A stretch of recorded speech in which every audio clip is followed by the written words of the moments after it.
ബാബു സാറിനൊരു പ്രണയമുണ്ടായിരുന്നു, അതൊരു പക്ഷെ അദ്ദേഹത്തോട് ചോദിച്ചു കഴിഞ്ഞാൽ അദ്ദേഹം അതിനെക്കുറിച്ച് പറയുമായിരിക്കും. ഇവിടെ നീ ഒന്ന് തന്നെ ചോദിച്ചു വേണോ നോക്കൂ അത്? എന്ന് പറഞ്ഞു എന്നോട്. ഇവിടെ തന്നെ വേണോ അത്? അല്ല, പ്രണയിക്കത്തെ ഞാൻ ഇപ്പോഴും പ്രണയിച്ചോണ്ടിരിക്കുക. ഇപ്പൊ ഞാൻ ഡയനെ പ്രണയിച്ചോണ്ടിരിക്കുക. എന്നെയോ?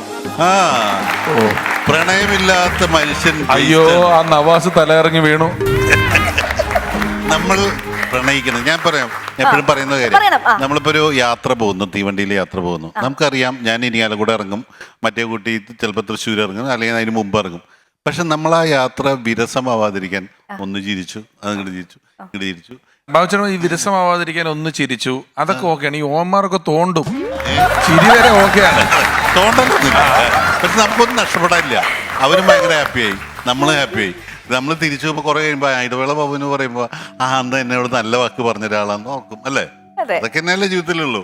നമ്മളിപ്പോ ഒരു ഓട്ടോറിക്ഷയിൽ കയറി യാത്ര ചെയ്യുന്ന ആൾക്ക് പൈസ കൊടുത്ത് ഇറങ്ങിയപ്പോൾ, പക്ഷെ അതിൻ്റെ ഇടയ്ക്ക് അയാളോടും ചോദിക്കും ചേട്ടൻ്റെ വീട് എവിടെയാ, വീട്ടിലാരൊക്കെ ഉണ്ട്, വലിയ സന്തോഷമാണ്. അത് നമുക്കൊന്നും നഷ്ടപ്പെടാനില്ല. ഈ ഇതാർക്കും ഉപയോഗിക്കാവുന്ന ചെറിയ ടിപ്പാണ്. ഈ സന്തോഷം തന്നെയാണ് ഡയാനയിൽ നിന്ന് നവാസിക്ക് ആഗ്രഹിക്കുന്നത്. അത്രേ ഉള്ളൂ, വേറൊന്നും ആഗ്രഹിക്കുന്നില്ല. ചെറിയൊരു സന്തോഷം. പക്ഷെ ഇതിൽ ഏറ്റവും വലിയ കാര്യം എന്താന്ന് വെച്ച് കഴിഞ്ഞാല്, ആ ഒരു പ്രണയത്തിന്റെ കഥയെന്ന് പുള്ളി ഊരി അതിനെ ഒരു ഫിലോസഫിയിൽ കൊണ്ടുപോയി മറ്റൊരിടത്ത് കെട്ടിയിരിക്കുകയാണ്. അതെ, അത് വിൽക്കപ്പെടാനുള്ള ഒരു എപ്പിസോഡാണ്. ആ പ്രണയം എന്ന് പറയുന്നത് പ്രണയിച്ചിട്ടുണ്ട്, 8 വർഷത്തോളം പ്രണയിച്ചിട്ടുണ്ട്. അതൊരു കഥയാണ്. ആരോടും പറഞ്ഞിട്ടില്ല, ഒരിക്കൽ പറയും. തീർച്ചയായിട്ടും പറയും. അപ്പൊ ആ പ്രണയ കഥ കേൾക്കാൻ വേണ്ടി നമ്മൾ വെയിറ്റിംഗ് ആണ്. അതിലേക്കൊക്കെ പോകുന്നതിന് മുൻപായിട്ട് നമുക്ക് ഇനി ക്വസ്റ്റ്യൻ ആൻസർ സെഷനിലേക്ക് പോയാലോ? ആദ്യത്തെ ചോദ്യം, വീഡിയോ കോളിൽ ബാബു ചേട്ടൻ അഭിനയിച്ച ഒരു സിനിമയിലെ സീനിന്റെ ഫോട്ടോ കാണിക്കും. ഏതാണ് ആ സിനിമ എന്ന് ഐഡന്റിഫൈ ചെയ്യണം.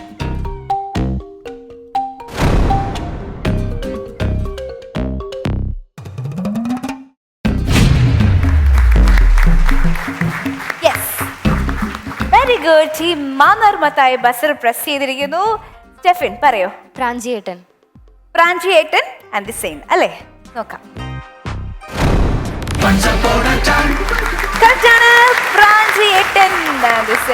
ഇതൊരു രസമായിട്ടുള്ള സിനിമയായിരുന്നു. കാരണം സിനിമ അഭിനയിക്കുമ്പോഴേ അറിയാൻ പറ്റുന്ന ഈ സിനിമ ഹിറ്റാവുന്നു. അതെന്താണെന്നറിയില്ല, ഭയങ്കര വേവായിരുന്നു നമുക്ക് ഈ സിനിമ. ഒരുപാട് ജീവിതത്തിൽ നമ്മൾ വായിച്ചും കണ്ടും പരിചയമുള്ള ഒരുപാട് കഥാപാത്രങ്ങള് നമുക്ക് ശരിക്കും ഭയങ്കര എൻജോയ് ചെയ്ത് അഭിനയിച്ചിട്ടുള്ള പടാട്ടാ. രഞ്ജിത്തിന്റെ ഏറ്റവും നല്ല സിനിമകളിൽ ഒന്നായിട്ടാണ് ഞാൻ കുട്ടികളെ. ഉറപ്പായിട്ടും ഞാനത് പറഞ്ഞ വലിയ രസമുള്ള സിനിമയാണ്. രണ്ടാമത്തെ ചോദ്യം, ബാബു ചേട്ടൻ അഭിനയിച്ച ഒരു സിനിമയിലെ സീനിന്റെ ഫോട്ടോ വീഡിയോ കോളിൽ കാണിക്കും. അതിൽ അദ്ദേഹത്തിന്റെ കൂടെയുള്ള നടന്മാരിൽ ഒരാളുടെ മുഖം മാസ്ക് ചെയ്തിരിക്കും. ആ മാസ്ക് ചെയ്തിരിക്കുന്നത് ഏത് ആർട്ടിസ്റ്റ് ആണെന്നുള്ളത് ഐഡന്റിഫൈ ചെയ്ത് പറയണം.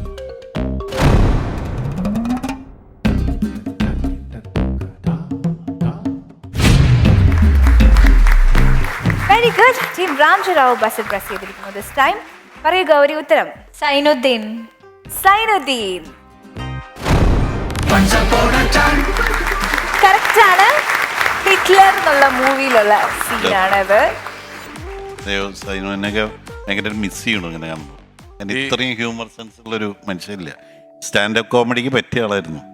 കൗണ്ടറുകൾ, നമ്മൾ ചിന്തിക്കാത്ത കൗണ്ടറുകൾ വരുന്നൊരു മനുഷ്യനാണ്.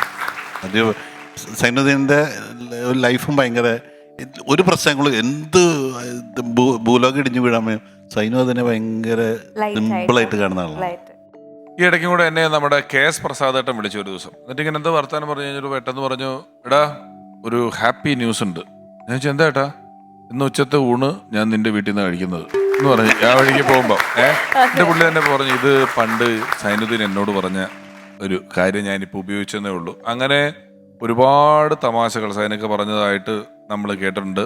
സാർ, ആ പടത്തില് സാറ് സൈക്കിൾ ആ വീട്ടിന്റെ മുന്നിൽ എടുത്ത് ഇങ്ങനെ പോകുന്ന ചവിട്ടാൻ വേണ്ടി നോക്കുമ്പോൾ മലന്നടിച്ച് വീഴുന്നൊരു രംഗമുണ്ടല്ലോ. അല്ല, ജഗദീശേട്ടനാണ് വീഴുന്നത്. വീഴുന്നത് ജഗദീശേട്ടനാണ്. ഞാൻ സൈക്കിളിൽ പൊട്ടി പോകുന്നതാണ്, വീഴുന്നില്ല. അതിലെ ഡാൻസ് ആയിരുന്നു ഏറ്റവും കോമഡി. കാരണം അതിൽ കലാഭവൻ റഹ്മാൻ ഡാൻസ് ഉണ്ടായിരുന്നു. അപ്പം മമ്മൂക്ക ഫുൾ ഷൂട്ടിങ് കാണാൻ വന്നിരിക്കും. എന്നിട്ട് കലാഭവൻ റഹ്മാൻ തെറ്റിക്കും. മമ്മൂക്ക റഹ്മാൻ വിളിച്ചിട്ട് പറയും, ഇത് നമുക്ക് പറഞ്ഞ പണിയല്ല, നീ ഇവിടെ മാറിയിരിക്കും. അപ്പോൾ അത് ഭയങ്കര ശരിക്കും ഹിറ്റ്ലറിൻ്റെ ഒരു ഷൂട്ടിങ് ഇപ്പോഴും ഭയങ്കര ശരിക്കും സിദ്ദിഖിനെ നമ്മൾ ഭയങ്കരമായിട്ട് മിസ് ചെയ്യുന്നുണ്ട് എന്ന് പറയുന്നത്.